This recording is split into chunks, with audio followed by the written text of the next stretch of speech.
deuxième panel de la matinée. Et comme Olga l'a dit tout à l'heure, on a isolé le droit administratif dans le droit national, tout simplement parce que bien, il y avait plus de contributions en droit administratif que c'est lié au tropisme des organisateurs. Et par conséquent, on a isolé cette matière, même si évidemment, ça n'implique pas de la replacer dans un contexte plus général.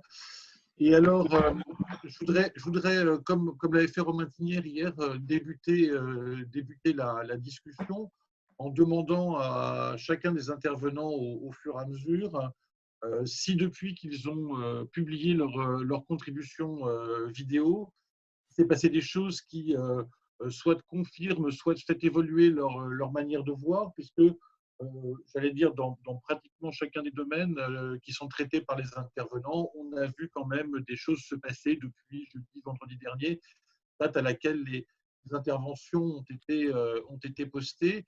Et on va commencer dans l'ordre. Je vais demander à Xavier tout d'abord si les référés liberté, voire les projets de référés mesures utiles, peut-être qu'on pourrait y ajouter, qui ont été déposés devant les juridictions administratives, que ce soit le Conseil d'État ou même de première instance, ont fait bouger la manière dont on analyserait l'évolution du référé liberté sous l'incidence, enfin, avec l'incidence de l'état d'urgence sanitaire. Je dirais oui et non. C'est-à-dire que bon, j'ai pas fait une recherche exhaustive concernant les tribunaux administratifs, mais enfin, il y a eu notamment des ordonnances du Conseil d'État le 28 mars. On a eu 3 concernant des demandes sur la fourniture de masques, etc., etc. Alors, c'est dans la continuité de l'ordonnance que j'ai commentée, dans le sens où c'est toujours le même raisonnement qui est mobilisé, carence, dents, etc., etc., avec une précision, c'est que là, ça concerne l'accès des personnes et le consentement des personnes et l'accès aux soins, etc. Donc le raisonnement est un peu le même, sauf que ces ordonnances-là s'inscrivent quand même dans une logique plus classique. Ce qu'on demande au Conseil d'État, c'est d'enjoindre à l'administration de fournir des masques, etc., etc. Et puis au terme d'un raisonnement ou d'une recherche sur ce qui a été fait et ce qui sera fait par le gouvernement, il va, pour l'essentiel, si je me souviens bien, rejeter les demandes. Donc, il n'y a pas cet aspect de l'ordonnance qui m'avait, moi, particulièrement intéressé, celle du 22 mars, ce côté référé liberté ou juge du référé liberté auxiliaire de police administrative. Là, ce n'est pas tout à fait la même situation. On est dans des configurations plus classiques et même le résultat est plus classique, c'est-à-dire que ça se finit par un rejet. Et la décision du tribunal administratif de Basse-Terre, enfin du juge des référés du tribunal administratif de Basse-Terre? Alors, pour être franc, je ne l'ai pas regardé en détail, mais je ne suis pas sûr qu'elle soit très différente dans l'esprit, même si le résultat n'est pas le même que dans la façon de raisonner, en tout cas, de celui des ordonnances du 28 mars 2020. D'accord.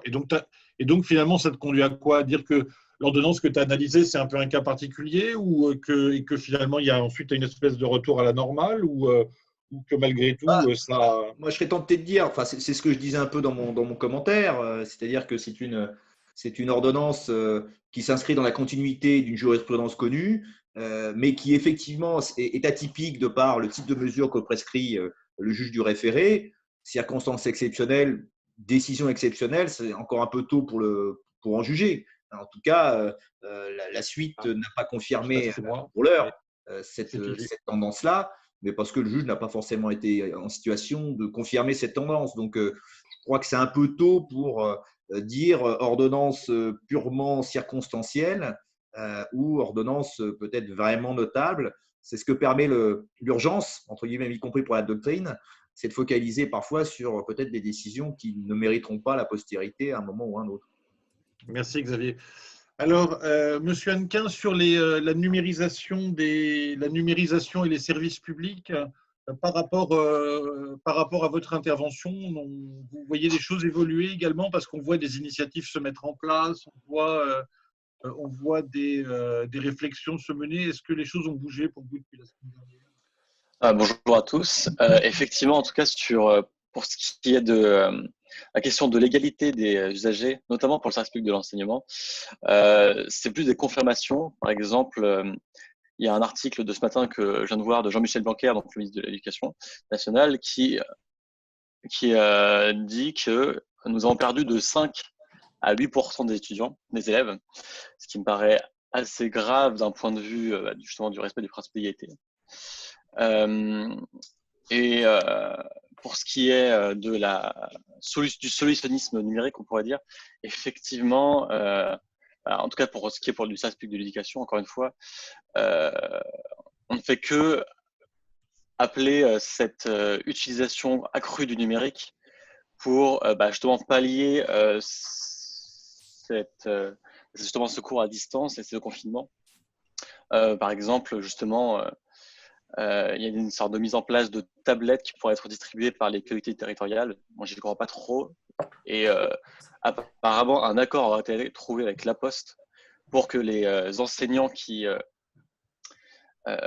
souhaitent envoyer des documents à leurs étudiants qui n'ont pas Internet, de les envoyer par La Poste. Ce que je pense qu'en termes d'immédiateté de l'enseignement, ça va être assez difficile et aussi par rapport aux interactions. Donc, je pense que oui, il y a pas mal de confirmation du fait que en fait, l'égalité devant le service public est menacée, en tout cas, par ce confinement.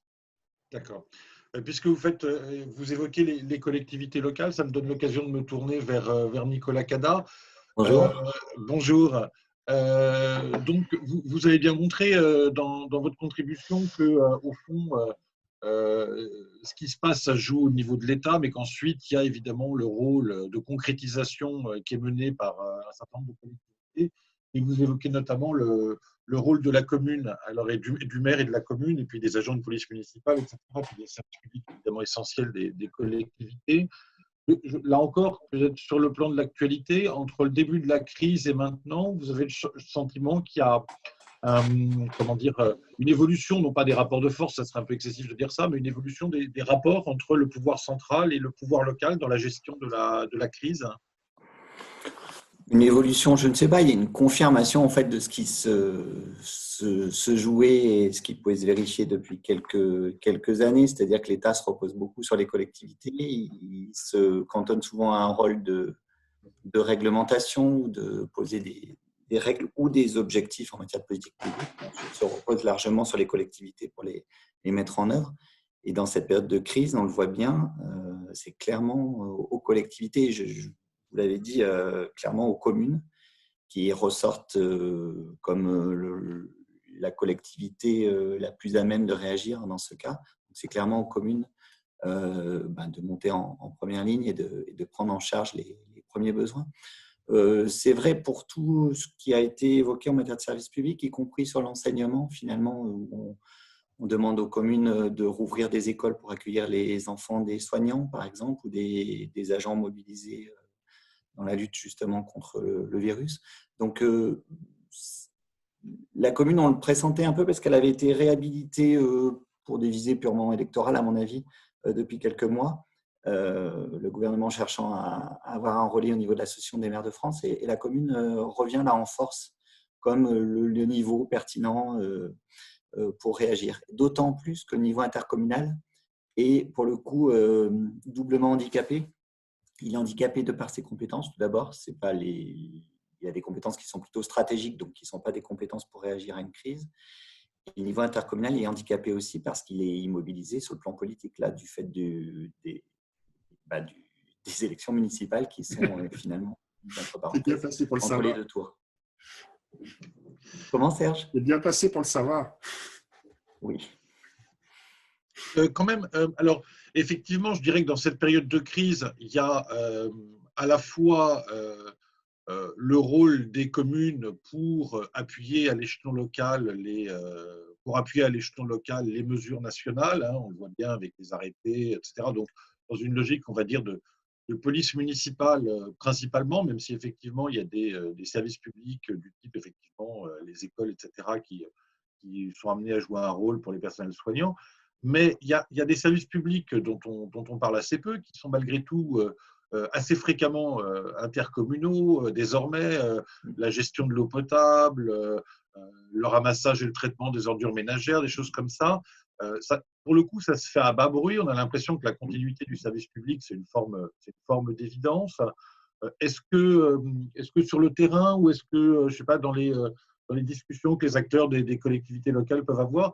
Quelle est la situation de ces services publics locaux? Comment ils fonctionnent dans le contexte actuel? Et est-ce qu'ils sont impactés, oui, ils le sont sans doute, mais de quelle manière sont-ils impactés par la situation actuelle?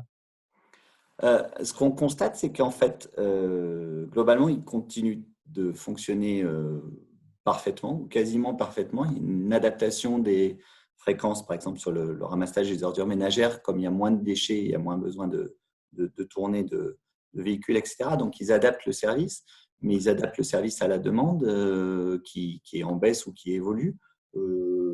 Mais il y a une vraie adaptation qui se fait, comme vous l'avez dit, à bas bruit, c'est-à-dire c'est des services publics de réseau qui fonctionnent de manière ordinaire, tout à fait convenablement ou presque, et qui, pour le coup, en période de crise, continuent de fonctionner de manière discrète. En revanche, ce qui peut se passer, c'est les mêmes problèmes que dans n'importe quel autre service public, local ou national d'ailleurs, c'est des problèmes de personnel qui, inquiets face à la situation sanitaire, en fait, refusent d'aller travailler, exercent leur droit de retrait. Il y a deux mouvements parallèles ici quand on regarde les comportements des agents. Soit un comportement presque d'insouciance. Vous verrez que les reapers, par exemple, bénéficient de très peu de protection lorsqu'ils ramassent les ordures. Donc, ce qui peut relever d'une forme d'insouciance ou de négligence, peut-être fautive d'ailleurs, de la part de l'organisateur du service public. Et puis, il y a une forme de prudence ou d'ultra-prudence de la part de certains agents qui, du coup, exercent un droit de retrait qui parfois n'est pas fondé sur le plan juridique, ou alors qui sont réquisitionnés et qui répondent à une réquisition par des arrêts pour maladie. Bref, on a des situations très, très diverses de ce côté-là. D'accord, merci beaucoup. Je me tourne. Alors, François Bénèche n'est toujours pas arrivé. Serge, je ne vais pas regarder en même temps. Mais si, les amis, bonjour à tous. Ah oui, pardon, bonjour. Donc, je me tourne vers vous. Merci pour votre contribution. Et je veux vous poser un peu la même question que j'ai posée aux autres intervenants. À la suite des ordonnances qui sont intervenues la semaine dernière, et vous les commentez, mais à chaud, je dirais, parce que c'était au moment où elles sont intervenues que vous avez posté votre contribution, avec un recul de quelques jours, comment vous analysez donc justement les problématiques de report de délai, etc., de gestion de cette période dans les procédures administratives et en particulier dans le droit de l'urbanisme? On a vu hier des inquiétudes des acteurs, par exemple, sur le fait qu'il n'y aurait aucun permis de construire qui serait délivré dans les mois à venir parce que les délais de permis tacite seraient bloqués. Comment est-ce que vous, qu'est-ce que vous envisagez, commencer ma phrase, parce que je ne vais pas y arriver sinon. Par rapport à la semaine dernière, comment est-ce que vous voyez les choses? Comment est-ce que ça a bougé pour vous? Bon, écoutez, oui, c'est pas évident d'avoir la tête froide sur des sujets aussi frais, avec des ordonnances dont on commence à peine à comprendre le fonctionnement et l'articulation les unes avec les autres. Ce que je vois de la part des collectivités sur les questions d'urbanisme, alors ce sont des questions un peu vulgaires par rapport à vos sujets plus qui prennent plus de hauteur. On est sur des questions assez basiques de délai d'instruction, des autorisations d'urbanisme, de champ d'application de l'ordonnance 2020-306. Bon, il y a toute une série de questions techniques qui se posent et le constat que je fais, c'est que depuis quelques jours, là, les services qui étaient un peu en attente d'une clarification des règles se remettent à réfléchir et à fonctionner. Alors, pour ce qui concerne les services de l'urbanisme, parce que ce ne sont pas des services dits prioritaires par le ministère, c'est tout de même un fonctionnement en mode dégradé. Certaines grandes villes, je pense à Toulouse peut-être ou Paris, étaient organisées de manière dématérialisée pour suivre l'instruction des dossiers de demande d'autorisation d'urbanisme. Et donc, cette avancée technologique qu'avaient ces grandes villes leur a permis de faire fonctionner leurs services en période de crise sans forcément souffrir des mesures de confinement. Pour les autres, ce fut beaucoup plus compliqué et la plupart des petites ou villes moyennes ont aujourd'hui un service de l'urbanisme à l'arrêt qui traite simplement quelques urgences les demandes d'autorisation les plus stratégiques. Alors, l'ordonnance, elle apporte des réponses, une partie de réponses sur les questions de délai. Donc, effectivement, il y a un mécanisme à l'article 7 de l'ordonnance qui est un mécanisme de suspension des délais pour ceux qui seraient venus à expiration pendant la période d'état d'urgence sanitaire et un mécanisme de report des délais pour ceux qui auraient dû démarrer pendant cette période d'état d'urgence sanitaire. Et le mécanisme de suspension comme de délai, il renvoie à des dates qui sont tout de même assez éloignées puisque la plupart repartent à un délai qui est fin de l'état d'urgence sanitaire plus un mois. Donc aujourd'hui, la date du 24 juin, laquelle pourra évoluer comme vous le savez. Alors, Merci. voilà, bon, ça c'est de la cuisine. Ce qui me préoccupe le plus et sur lequel vous avez peut-être déjà échangé, c'était un peu le sens de la fin de mon petit post. C'est cette question de l'élu, du statut de l'élu candidat. Alors, je ne sais pas si vous y avez déjà réfléchi, pardonnez-moi si c'est un sujet déjà traité, mais j'aimerais avoir vos avis sur cette bizarrerie qui consiste à maintenir en fonction des exécutifs qui étaient en place avant le premier tour, et lorsque le premier tour a été décisif, de dire à l'élu, au candidat élu, pardon, j'ai dit élu candidat, mais c'est candidat élu, écoute, tu ne prendras pas quelque fonction que ce soit avant la fin de l'état d'urgence sanitaire, on se revoit un peu plus tard. Et pendant cette période transitoire, en réalité, en mode dégradé certainement, mais en réalité, les conseils municipaux, conseils communautaires peuvent continuer de prendre des décisions, surtout les exécutifs peuvent continuer de prendre des décisions. Et ce qui me pose problème, c'est que ni la loi du 23 mars, ni les ordonnances, à ma connaissance, n'ont restreint ce champ de prise de décision à ce que l'on aurait pu imaginer, c'est-à-dire l'expédition des affaires courantes. Et là, je trouve qu'on a une bizarrerie, on laisse des gens en poste qui n'ont plus l'onction du suffrage. Et en matière de préemption et d'urbanisme, pour revenir à ces deux sujets, ça pose une vraie question. On a aujourd'hui des élus qui n'ont plus l'onction du suffrage, qui ont la légitimité juridique mais plus politique, qui vont par exemple préempter des biens. J'ai eu la question hier, alors même que cette préemption n'était pas forcément dans le programme du candidat élu lorsque, encore une fois, ça concerne le cas des candidats pour lesquels le premier tour a été décisif. Je ne sais pas quel est votre avis là-dessus, j'aurais vraiment apprécié d'échanger avec vous sur ce sujet. Alors, je crois qu'il y a quelqu'un qui habite dans une commune qui se trouve dans cette situation et qui peut peut-être nous donner des informations sur la manière dont ça se passe concrètement, parce que je sais qu'il est relativement impliqué dans ces questions-là. David, non? Est-ce que David Riccardi?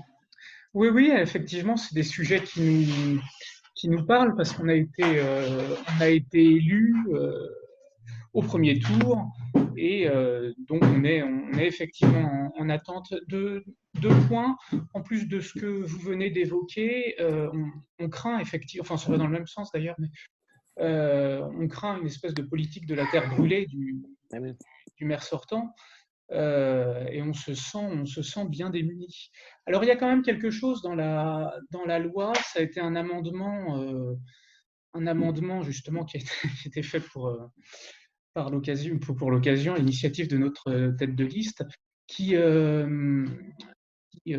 comment dire, oblige le maire sortant toujours en place à informer l'ensemble des candidats des décisions qu'il prend sur délégation du conseil municipal. Normalement, il doit en rendre compte à chaque conseil municipal. Maintenant, comme il n'y a plus de conseils municipaux, il doit en informer les élus, enfin les nouveaux élus non encore en place. Pour le moment, on attend. C'est effectivement une crainte. Il y a plus de crainte que de réponse pour le moment. D'accord. Merci David.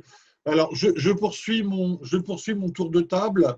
Monsieur Rassafi Kibal, votre contribution sur les contrats administratifs est un peu dubitative sur la manière dont le droit des contrats administratifs et surtout de la commande publique a été adapté durant cette période de crise.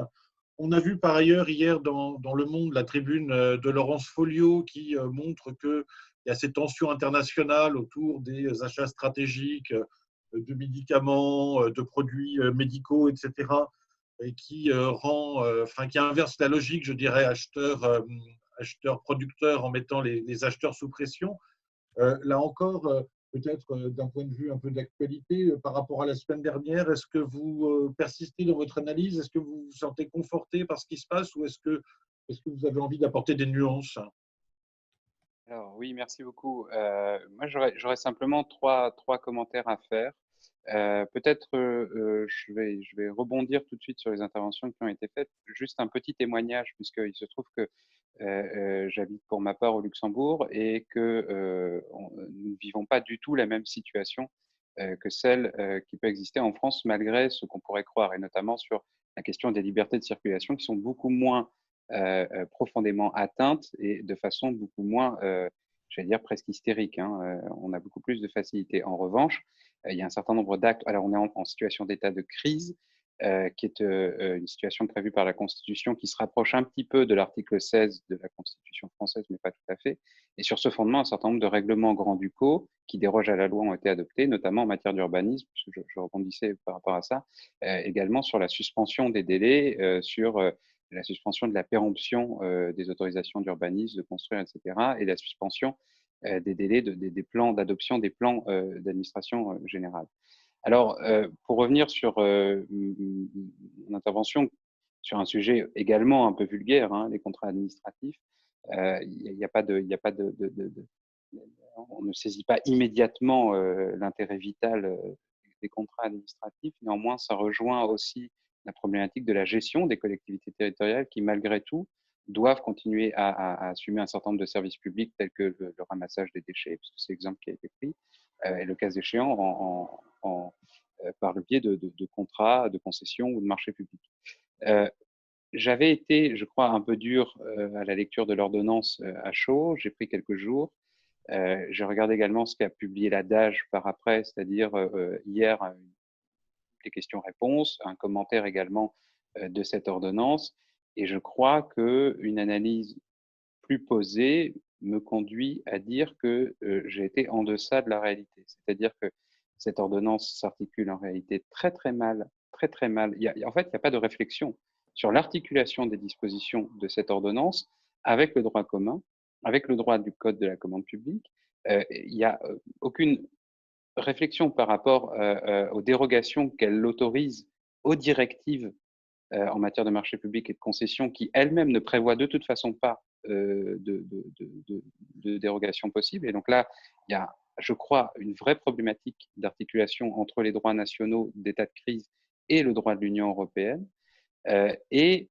Par ailleurs, alors, ce qui est plutôt bien fait dans ces ordonnances, quand même, dans cette ordonnance 2020-319, c'est tout ce qui concerne les clauses financières et tout ce qui concerne la possibilité pour les personnes publiques d'apporter un soutien financier aux co-contractants. Mais en revanche, pour tout le reste, la procédure, les questions de prolongation, de résiliation, etc., je crois que cette ordonnance risque, en tout cas, d'amener un certain nombre de contentieux extrêmement délicats à gérer pour le juge après la période de l'état d'urgence. D'accord. Alors ça, justement, ça fera partie de mes questions d'après, dans le deuxième tour de questions. Effectivement, les problématiques de la continuité, de la réintégration de la situation normale, je dirais, en fin de crise, mais j'y reviendrai ensuite. Je continue mon tour de table. Nedjoa Merad, vous avez évoqué dans votre contribution sur les réquisitions que des fois, ça ressemblait même à des expropriations déguisées, puisqu'il y a des réquisitions de biens mobiliers qui sont consommés, du coup, ils sont difficiles à réattribuer aux personnes qui en étaient propriétaires. On a vu, il y a un article dans Le Monde de ce matin sur le fait qu'il y a un référé mesure utile, cette fois-ci, qui a été déposé par un certain nombre alors je vous le dis en même temps, d'associations de soignants qui demandent la réquisition des moyens de production, non pas des biens eux-mêmes, mais des moyens de production de médicaments et de matériel. Qu'est-ce que ça vous inspire, enfin, si vous l'avez vu, cette activité? Il y a Paul Cassia et Patrick Veil aussi, hein, l'Adélico qui est dans le coup. D'accord. Qu'est-ce que ça vous inspire, cette problématique, cette demande au juge de mettre en œuvre, d'obliger le pouvoir à mettre en œuvre des mesures de réquisition. Vous m'entendez? Oui. Bonjour à tous, tout d'abord. Écoutez, j'ai pas encore vu passer, j'ai pas vu passer cet article du Monde, mais ça semble être cohérent et tout à fait justifié au regard des dispositions du Code de la santé publique qui effectivement permettent de requérir tous les biens et les services qui peuvent être en mesure de mettre fin à la crise sanitaire. Donc, il n'y a pas les moyens de production, ça peut être effectivement un moyen de mettre fin à la crise sanitaire, donc pourquoi pas. Et vous pensez que le juge des référés, alors en plus référé mesure utile, bon, c'est un article du Monde, donc on n'est pas toujours. Non, c'est bien mesure utile. Oui, c'est bien mesure utile, mais. Oui, pourquoi pas après. Non, mais c'est une mesure structurelle en fait. Il y a un arrêt OIP qui empêche les mesures réglementaires en mesure utile. Oui, mais la réquisition, c'est pas réglementaire. Oui, la réquisition n'est pas réglementaire. Donc je pense que c'est par là qu'il rentre.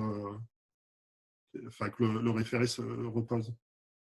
D'accord. Bon, de toute façon, on aura la réponse rapidement, j'imagine. Enfin, je termine parce que, évidemment, la responsabilité, ça vient toujours un peu à la fin. Stéphanie, au fond, vous appuyez votre communication sur la problématique de la carence. Alors, la carence initiale qui conduit à ce qu'on soit ensuite amené à prendre des mesures fortes pour parvenir à endiguer l'épidémie, la carence dans la gestion de l'épidémie, en particulier des matériels de protection, etc. etc. Est-ce que, là encore, par rapport à la semaine dernière, vous avez le sentiment que les choses ont évolué dans un sens ou dans l'autre, que ce soit sur la situation elle-même ou sur la perception de la situation telle qu'elle peut être envisagée par les différents acteurs?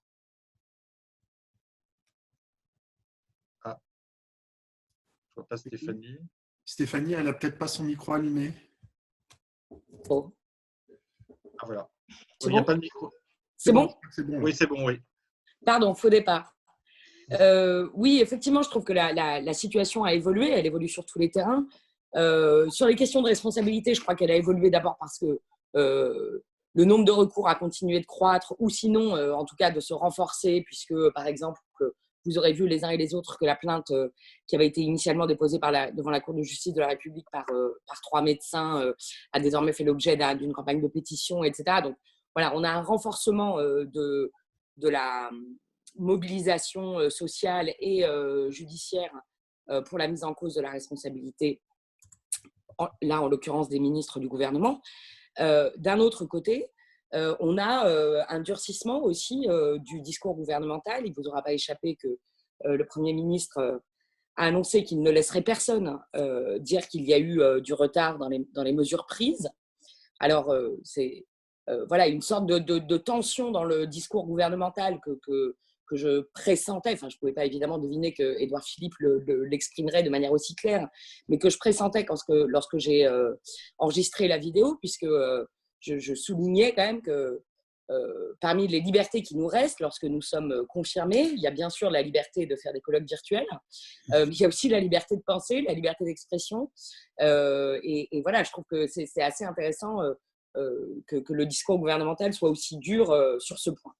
Bon, ça, c'est un point un peu anecdotique, mais pas complètement, parce que ce que je voudrais peut-être juste dire pour compléter ce que j'ai dit dans la communication, c'est qu'effectivement, je crois que c'est difficile d'être visionnaire sur la probabilité d'aboutir de recours soit pénaux, politiques devant la Cour de justice de la République, soit devant les juridictions administratives, pour une série de raisons sur lesquelles on peut revenir. Mais en revanche, moi, je suis vraiment très frappée par l'importance, en réalité, de prendre au sérieux le discours du gouvernement. Je crois que c'est vraiment très, très important parce que face à des questions de santé publique, et encore une fois, c'était quelque chose qui avait vraiment été établi de la manière la plus claire par le rapport de la commission d'enquête sur la grippe H1N1 à la fin des années 2000, dans les politiques de santé publique, un élément absolument essentiel, c'est la confiance de la population. Parce qu'encore une fois, comme on le disait tout à l'heure, une politique de santé publique, bien souvent, elle n'a de sens que si véritablement elle est suivie dans sa dimension collective. Et donc, tout défaut individuel, au singulier et au pluriel, évidemment, affaiblit la mesure dont il s'agit. Donc, plus encore que vis-à-vis d'autres politiques publiques, la question de la confiance de la population, elle est absolument essentielle. Et il me semble que voilà, il y a quand même un certain nombre d'analyses qui convergent et il n'y a pas besoin d'être ni complotiste ni extrémiste pour considérer que dans un certain nombre de mises en forme de discours gouvernemental, il y a des formes de cafouillage, d'incertitude qui nourrissent l'idée qu'il y a quelque chose de l'ordre, sinon de la dissimulation, en tout cas du fait de ne pas assumer la situation telle qu'elle est. Et je crois que beaucoup de segments de la population, et à commencer par des segments importants des professionnels de santé, sont très heurtés par le fait que pendant plusieurs semaines, une situation de fait, qui est celle de la pénurie de toute une série d'équipements de protection, et je vois que l'inquiétude croît désormais sur un certain nombre de médicaments qui sont nécessaires, notamment dans les services de réanimation. Eh bien, donc une situation de pénurie ou en tout cas de fragilité des stocks disponibles, au lieu d'être reconnue comme telle, a été transformée d'une certaine manière en stratégie de santé publique. Non, nous choisissons de dire à la population qu'il ne faut pas mettre de masque, ou nous choisissons de ne pas rentrer dans une politique de dépistage massif, etc. Et ça, je pense que c'est quand même des choses, je veux bien que l'heure ne soit pas à ça, qu'il ne faut laisser personne dire qu'il y aura eu des retards ou des carences, mais je pense que ça va quand même être difficile de mettre totalement le couvercle sur les insatisfactions sur ces aspects-là. Oui, alors c'est assez intéressant, enfin c'est même très intéressant ce que vous dites là. Je ne sais pas si vous avez écouté la communication d'Eugénie Mériot qui sera dans le panel suivant sur la situation en Asie et qui souligne effectivement deux points sur lesquels que vous avez évoqués. D'abord, le fait que l'efficacité de la politique d'endiguement ou de la pandémie était assez largement liée à la problématique de la confiance de la population dans son système politique et qu'elle montre que dans un certain nombre de pays d'Asie, ça a joué un rôle important.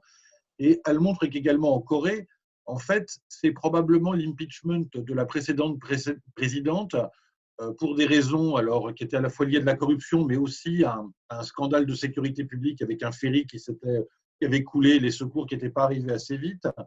Et donc, en tous les cas, cette procédure d'impeachment qui avait fait que le président actuel avait réagi extrêmement rapidement de peur de lui-même de faire l'objet d'un impeachment à terme, et que finalement, c'était un peu cette menace d'une responsabilité politico-pénale, pour faire simple, qui avait joué un rôle important dans la rapidité de la réponse.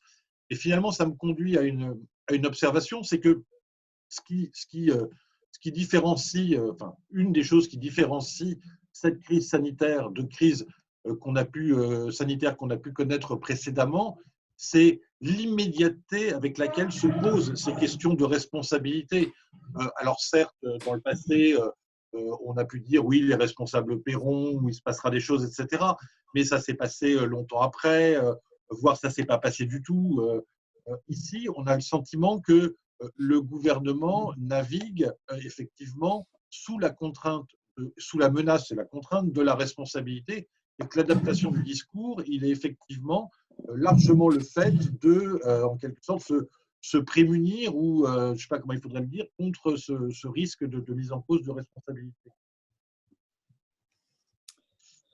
Oui, non, si je peux juste rebondir, enfin tout ça est tout à fait passionnant et effectivement j'ai bien entendu la communication d'Eugénie Mériot qui est vraiment très intéressante de ce point de vue. Juste pour rebondir sur la manière dont vous la restituez, je crois qu'en effet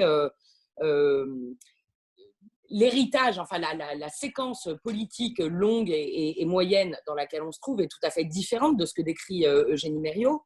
Vous avez tous en mémoire le fait qu'évidemment, lors de la grippe H1N1, c'est bien l'inverse qui s'est produit, c'est-à-dire que immédiatement, c'est la responsabilité. Alors, non pas pénale ou devant le juge administratif de Roselyne Bachelot qui a été recherché, mais c'est surtout sa responsabilité politique qui a été mise en cause, où on s'est dit qu'elle s'était gravement trompée, qu'elle avait gravement surestimé en commandant, je sais pas, 74 millions de vaccins, etc. Bon.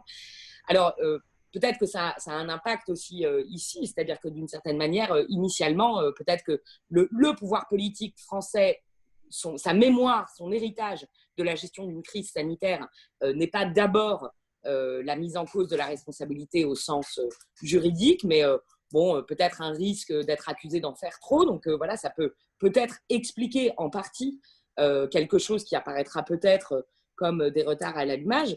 Et puis, sur le reste, sur le plus moyen terme et sur est-ce qu'on est dans une situation de confiance ou de non-confiance, je crois que, bon, c'est une lecture évidemment qui est très personnelle, hein, mais il me semble qu'en effet, le pouvoir est de ce point de vue dans une situation de fragilité parce que d'une certaine manière, on ne peut pas avoir gouverné pendant 2-3 ans de la manière dont on a gouverné en éludant justement un certain nombre de questions qui ont été posées avec beaucoup de force par la société civile comme des questions de responsabilité. Alors, la question des violences policières me vient à l'esprit, mais évidemment, il y en aurait bien d'autres. Voilà, sur un certain nombre de moments, je veux dire, on sort quand même de toute une série de conflits sociaux. Enfin, c'est un élément, me semble-t-il, objectif, des gilets jaunes à des situations de grève liées aux retraites et encore à d'autres projets. Et donc, effectivement, on n'est pas ici dans une situation caractérisée d'abord par une confiance générale dans les décisions qui sont prises par le gouvernement. Oui, bien sûr. Xavier, peut-être pour élargir un peu par rapport à juste la question du référé liberté, effectivement, ce qu'on constate aussi, outre cette prégnance de la problématique de la responsabilité, c'est qu'on s'adresse aux juges, j'allais dire, pas pour tout et pour n'importe quoi, mais le pouvoir judiciaire, enfin judiciaire comme administratif, est quand même assez largement sollicité. On voit référé liberté, référé mesures utiles, plainte devant la Cour de justice, etc. Est-ce que tu penses que ça aussi, c'est un… Comment tu analyses ce recours au juge dans cette période, ce recours au juge massif, je dirais, pendant cette période?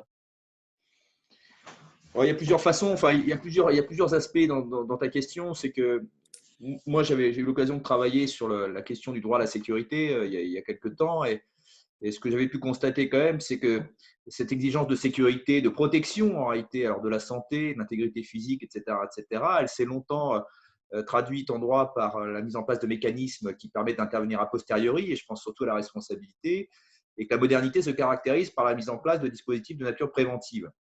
Il y a l'idée qu'on va prévenir la survenance du risque, et c'est vrai que la mise en place du référé liberté, mais avec d'autres types de voies de recours, participe de cette espèce de crispation, en tout cas d'exacerbation de la demande de sécurité. Alors, on parle là de santé, mais je crois que Stéphanie a eu l'occasion de travailler sur les problématiques liées à la lutte contre le terrorisme, bon, ce que tu as pu parler, ce que tu as pu appeler le droit administratif de l'ennemi. Alors là, ce n'est pas tout à fait la même situation, mais effectivement, le référé liberté participe de ces voies de droit qui prétendent prévenir plutôt que d'intervenir a posteriori. Ça marque donc cette exaspération de cette demande de sécurité. Après ça, c'est toujours pareil, surtout quand on travaille sur les libertés, mais bon, j'avais le projet de faire un petit texte sur l'utilisation du droit et des actions en justice pour la lutte contre le réchauffement climatique, parce que, alors bien sûr, tout ça est très bien. Le projet le grand truc du siècle, là, je ne me souviens plus, mais enfin, voilà, si les voies de droit permettaient de lutter contre le réchauffement climatique ou de fournir un logement à l'ensemble de la population, ça se saurait. Donc, je pense qu'il faut aussi inscrire cette réflexion-là dans une démarche plus générale, qui est peut-être une démarche de plus de réflexion de science politique, à mon sens, que de droit, c'est-à-dire la mobilisation du droit au soutien, en réalité, d'un discours. Et je pense que lorsque ces syndicats engagent des actions pour obtenir la réquisition de masques, etc., lorsqu'on évoque l'action en justice devant la Cour de justice de la République, on entend surtout peut-être mettre la pression à court terme sur les acteurs politiques, et ils y sont sensibles, hein, parce qu'on a vu sur notamment la prescription de certains médicaments controversés, où il y a des initiatives qui sont prises, alors qu'elles n'auraient probablement pas été prises s'il n'y avait pas eu ces actions, et alors que ces actions n'ont pas abouti. Et c'était peut-être pas le but du jeu d'ailleurs qu'elles aboutissent, c'était de saisir l'opinion, parce que le droit et les voies de droit bénéficient encore d'une sorte d'aura dans l'opinion publique. on saisit le juge, donc oulala, c'est important. Et alors, quand le juge a parlé, quelque part, le droit a parlé. Alors, nous, on n'y croit plus parce que nous sommes juristes. On sait que tout ça est une fiction et que, en réalité, le droit est un système qui produit des décisions supposément légitimes, mais vis-à-vis de l'opinion et des non-juristes, et moi je le constate au quotidien quand on les croise, le droit et la décision de justice bénéficient encore d'une aura dont les différents acteurs essayent de se saisir et de se servir. Merci. Alors, dans la dernière partie de cette discussion, je voudrais interroger, mais cette fois-ci sans m'adresser à quelqu'un en particulier, je voudrais interroger les membres du panel au fond sur ce qui est une des grandes problématiques du droit administratif dans ces périodes un peu compliquées, c'est la problématique de la continuité. On en a déjà un peu parlé, mais je voudrais savoir comment, dans les différents domaines qui ont été abordés, vous envisagez cette problématique comment vous percevez la manière dont a été appréhendée cette problématique de la continuité et comment, en quelque sorte, la continuité en période de crise débouchera sur comment dire, une réintégration du temps normal, une réintégration des procédures normales, comment se fera en quelque sorte l'articulation entre cette période de crise et la gestion de la continuité, et ensuite le rétablissement, si je veux dire, de la légalité administrative ordinaire. Et là, pour le coup, encore une fois, je vous laisse la parole à qui veut la prendre.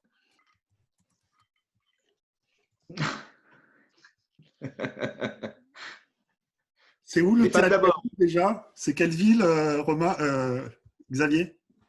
Comment? Le théâtre Guadeloupe, c'est quelle ville? C'est Basse-Terre. Bon, ok. Et Serge, on ne voit plus. Oui, sur les contrats, sur les contrats, par exemple, ou sur les réquisitions, typiquement, sur les contrats, tout à l'heure, vous avez évoqué la problématique des contentieux. Vous pensez que finalement, on sortira de ça avec juste un stock de contentieux ou qu'il y aura d'autres problèmes qui se poseront?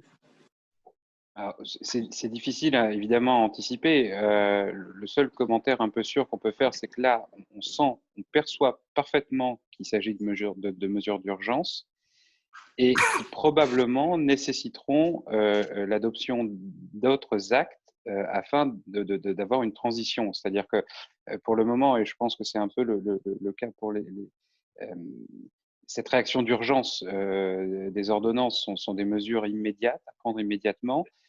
Et vraiment, le rétablissement, comme vous disiez, de la légalité administrative nécessitera, enfin, en tout cas pour les contrats administratifs, c'est clair, des mesures de transition. Parce que sans ça, on va laisser la porte ouverte. Il faut bien se rendre compte que dans cette ordonnance en particulier, les conditions d'application, la définition du champ d'application, les conditions de la dérogation sont d'un flou le plus total. Mais c'est encore pire que les conditions d'autorisation de sortie. Et que dans ce sens, s'il y a un contentieux, à mon avis, il y aura nécessairement du contentieux, le juge va être en première ligne. Alors, soit on accepte et on laisse le temps au juge sur des procédures parfois de plusieurs années pour rétablir la légalité administrative, la normalité administrative qu'on connaît, soit le législateur ou le gouvernement adopte des mesures de transition, de rétablissement graduel, j'allais dire, de la légalité. C'est en tout cas le sentiment que j'ai dans le domaine des contrats administratifs. D'accord.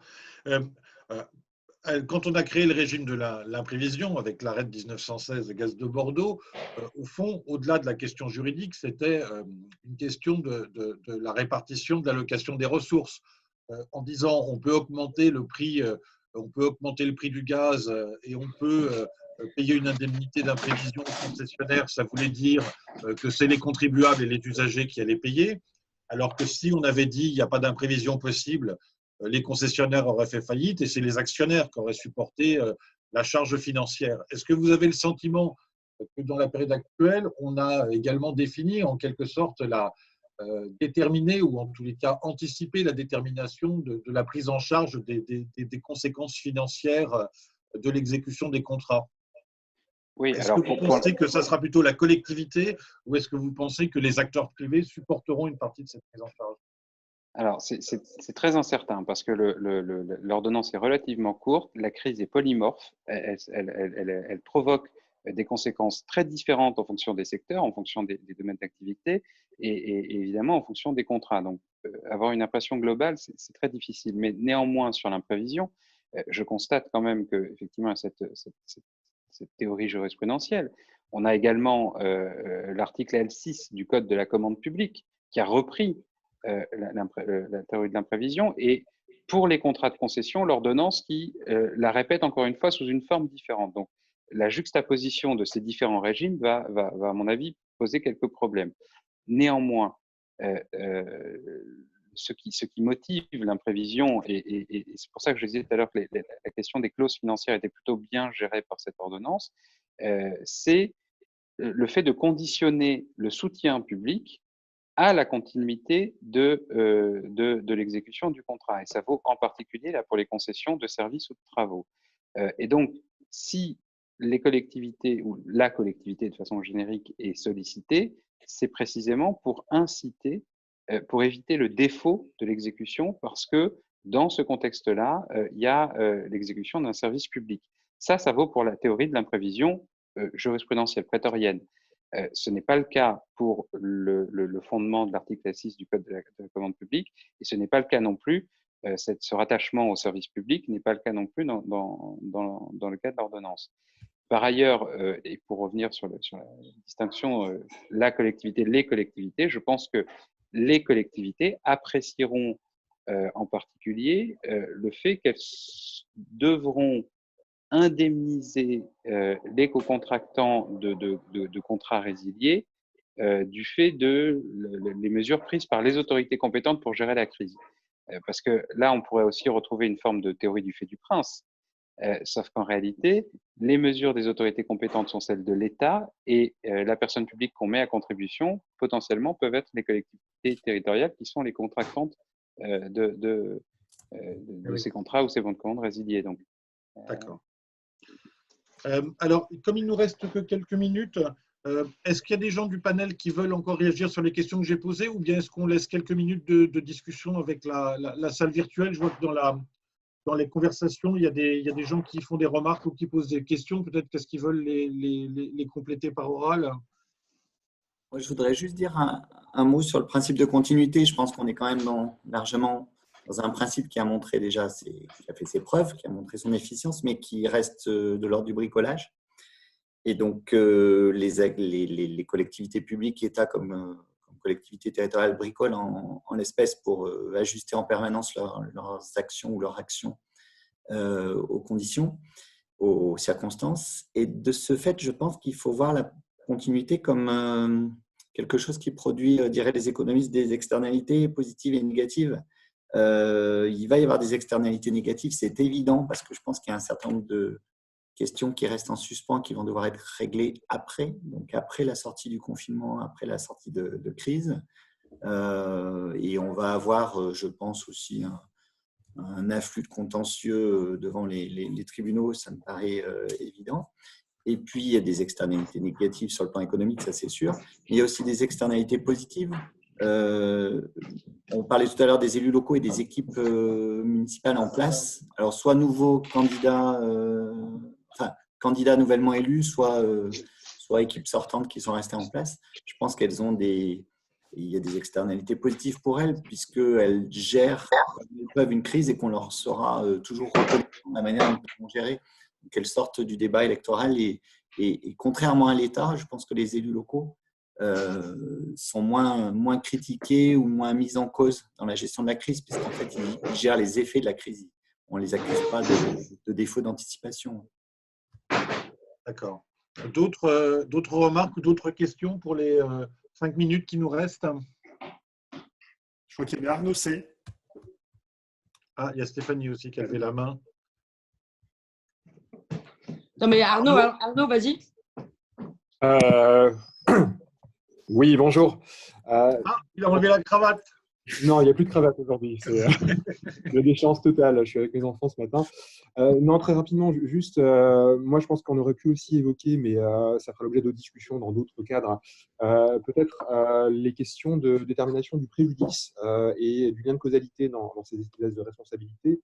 Avec cette idée aussi que peut-être que si le juge est confronté à ces questions dans les mois à venir, il aura une vision, hélas, comme on le connaît, assez restrictive des choses. Je pense que le juge n'hésitera pas à mettre en place des régimes qui vont déresponsabiliser le plus possible la puissance publique.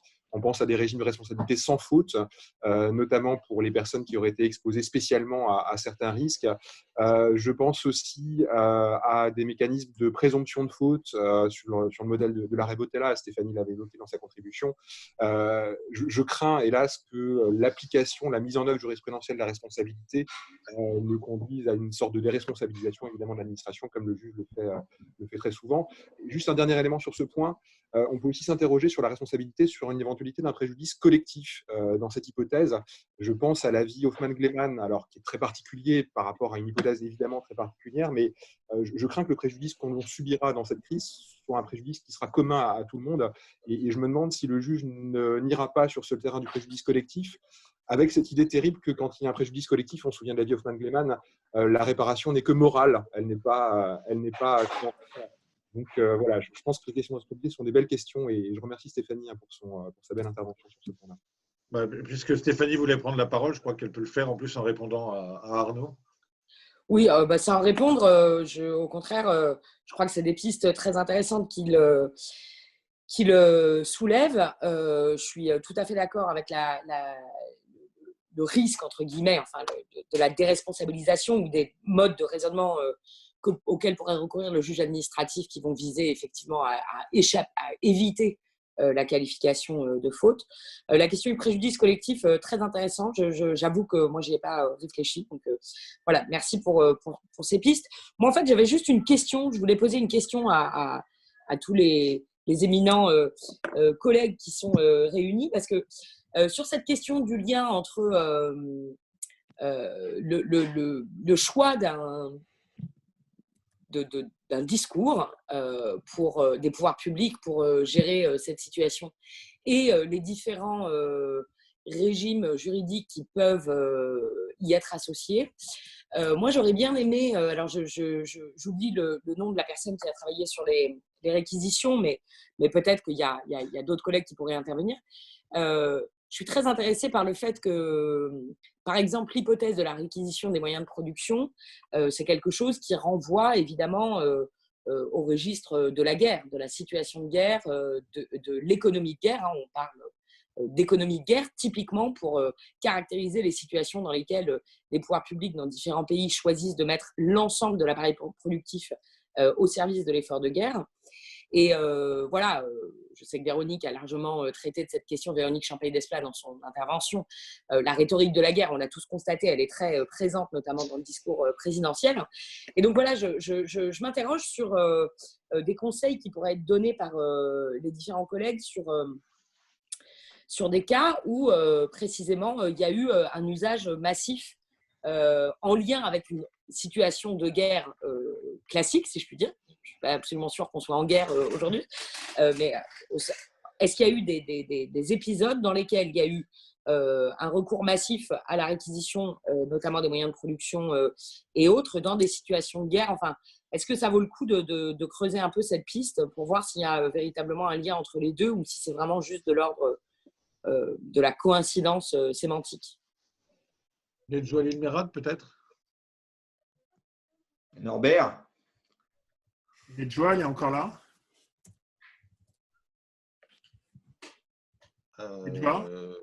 Non. Alors, Norbert Foulquier est-il là? Là, vous m'entendez peut-être? Norbert est là, je le vois, et il dit non de la tête. Je ne veux pas lui répondre. Il n'y a plus de poutre pour Norbert, donc c'est pour ça. Nedjoali? Oui, là, je suis là. Allez-y. Alors, sur la question de Stéphanie, sur le point de savoir si on peut utiliser les périodes pendant lesquelles il y a eu beaucoup de réquisitions des moyens de production. Je ne sais pas s'il y a eu beaucoup de réquisitions des moyens de production, mais non, des réquisitions. Non, pas forcément. Après, il y avait, en ce moment, je l'ai évoqué dans la contribution en parlant de Jean-Luc Mélenchon qui avait aussi soulevé le point de réquisitionner les industries du textile justement pour faire face à la pénurie des matériels de la santé tels que les respirateurs. Voilà, c'était afin de produire nos propres matériels de santé et notamment pour aussi les exporter à l'avenir et aider les pays qui seraient aussi touchés par l'épidémie. Après, antérieurement, les réquisitions, elles ont toujours été mises en œuvre puisque c'est un procédé qui a été créé pour ça, pour faire face aux situations de crise justement. Donc les réquisitions de guerre, ce sont les plus célèbres. À l'origine, les requis militaires étaient les seuls qui pouvaient être utilisés déjà depuis l'Antiquité. Et ça a été ramené après par une loi de 1877. Donc, on a toujours utilisé… Enfin, les réquisitions, c'est toujours en lien. Je ne sais pas si je réponds à la question, Stéphanie, mais c'est en lien avec la période de crise. Donc, nécessairement, une réquisition, ça aide les autorités à gérer la crise et pourquoi pas à l'éradiquer, bien sûr. Après, il y avait aussi autre chose sur lequel je n'avais pas eu l'occasion de revenir dans ma vidéo, mais peut-être pour ne pas heurter les sensibilités. Ça ne concernait pas les réquisitions de biens, mais de personnes cette fois. J'aimerais bien avoir votre avis là-dessus. Alors, quand on réquisitionne une personne, la réquisition d'une personne, c'est le fait de contraindre quelqu'un à mettre ses compétences au service de la nation, à aller travailler. C'est un travail forcé finalement. Et je voulais savoir, est-ce que cette définition, finalement, le fait de contraindre un individu à travailler, est-ce que ça ne vous ramène pas, est-ce que ça ne vous renverrait pas à une période un petit peu sombre, un petit peu plus sombre de l'histoire ? La réquisition, en fait, la réquisition des personnes, il y en a quand même deux. Il y a quand même deux volets. Il y a des réquisitions qui sont, je dirais, courantes. Typiquement, quand les personnels soignants font grève en période normale, je veux dire, le préfet les réquisitionne, ils vont travailler, ils font grève symboliquement, mais ils travaillent sur réquisition de l'autorité administrative. C'est un jeu, je dirais, entre les autorités publics et les syndicats, etc., pour manifester à la fois exercer le droit de grève et en même temps assurer la continuité des soins. Ensuite, la réquisition des personnes, alors plus extraordinaire en période de crise, c'est un régime qui, effectivement, on retrouve à des périodes assez sombres de l'histoire, mais je n'ai pas le sentiment qu'en France, on l'ait utilisé de manière massive. Me semble-t-il, quand on fait de la jurisprudence administrative, par exemple, c'est vraiment la réquisition d'une personne pour accomplir une tâche déterminée. Il ne me semble pas, mais en tous les cas, je n'ai pas d'exemple qui me viennent immédiatement en tête. Il ne me semble pas qu'il y ait de cas où on ait fait des réquisitions massives, en quelque sorte, d'un ensemble important de personnes pour accomplir des tâches déterminées pendant une période longue. Mais je parle sous le contrôle de Norbert qui… Non, mais merci, c'est déjà des éléments qui m'intéressent. En période de guerre aussi. Il y a eu pas mal de réquisitions de personnes en période de guerre. Oui, mais plutôt sur des aspects individuels, enfin des réquisitions individuelles, me semble-t-il, plutôt que des réquisitions collectives, enfin à confirmer. Quand je parlais de période sombre de l'histoire, en réalité, je pensais faire le lien entre les réquisitions de personnes et l'esclavage, qui a aussi pour définition de forcer un individu à exécuter un travail. Donc finalement, c'est vrai que l'esclavage a été aboli en 1848, mais je me dis, vu que les réquisitions de personnes, elles, ont été mises en place en 1877, peut-être qu'à cette époque, c'était… il y a à peine 30 ans d'écart, 20 ans entre les deux, je me suis dit que peut-être il y avait un lien et qu'à cette période, ce n'était pas si illogique que ça de réquisitionner des personnes. Par contre, aujourd'hui, est-ce qu'on ne pourrait pas remettre en doute la constitutionnalité d'une telle disposition qui est inscrite dans le Code de la Défense ? Enfin, moi, à mon sens, ça me paraît légèrement problématique de réquisitionner une personne. Qui plus est, attention, parce qu'il y a un article du Code de la Défense que j'ai relevé qui précise que les personnes peuvent être réquisitionnées de manière permanente. permanente. Mais la particularité même de la réquisition, c'est d'être temporaire. Donc c'est assez problématique à mon sens. Personne ne l'a relevé pour le moment. Enfin, je veux dire, aucun justiciable n'a eu l'occasion de soumettre cette disposition du Code de la défense à l'analyse du Conseil constitutionnel. Mais je ne suis pas sûre que le Conseil constitutionnel n'en vienne pas à censurer cette disposition-là. Il y a quand même une limite au parallèle qu'on peut faire entre réquisition et esclavage, c'est que la réquisition se fait dans l'intérêt général. L'esclavage était à des fins personnelles ou individuelles.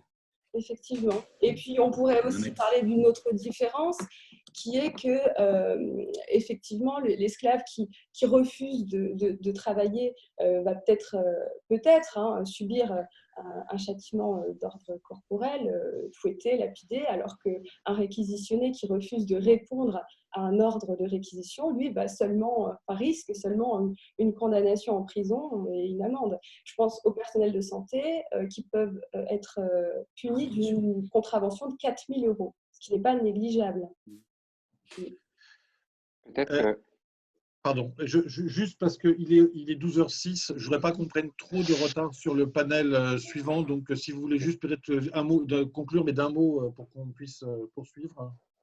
très rapidement, simplement, ce qui me semblait intéressant aussi dans le cadre de la réquisition, c'est peut-être d'étudier aussi, non pas la réquisition, mais la mobilisation des réserves qui font partie, qui sont des régimes préconstitués de personnes mobilisables et qui contractent des engagements à servir pendant des périodes très courtes. Et ça joue aussi beaucoup en état de crise sur la forme même, sur la morphologie de l'administration. Il me semble que ça peut être un pendant intéressant à la question de la réquisition pour le coup. Merci beaucoup. Merci beaucoup aux intervenants du panel. Je trouve qu'on a vraiment dit des choses intéressantes, que vous avez dit des choses très intéressantes et qui ont fait véritablement avancer le débat et la réflexion. Alors, on va désormais passer au dernier panel de notre colloque virtuel.